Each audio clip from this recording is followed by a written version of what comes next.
Christensen. Any questions? Mr. Braley, any further follow-up questions? Mr. Braley?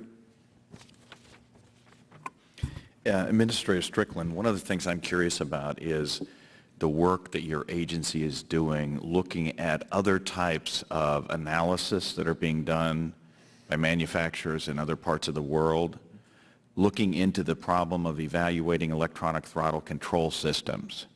Are you aware of any of the work that's being done by the European manufacturers in terms of education and training to analyze potential problems with those systems?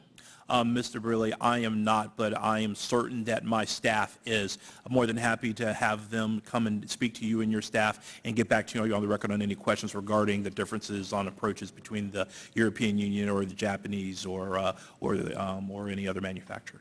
Be happy to do that, and would also encourage your staff, as part of its work on the investigation of this specific problem, to look at what's happening with those other manufacturers, what lessons they have learned, and what their safety record is on the issue of sudden unintended acceleration after those programs have been implemented. Absolutely. One of the other questions I wanted to ask you about is, throughout this process, Toyota has represented to the committee that it retained Exponent to conduct an independent investigation of the underlying causes related to these problems with sudden unintended acceleration. And you've been here when we've talked about that. Yes, sir. And they've made similar representations to you. That is correct. Now, the company that they have retained to do that analysis, Exponent, do you know much about them and what they do? I am fairly familiar with the company and its prior name and the issues that it's worked on over the years. Its prior name being Failure Analysis Associates. That is correct.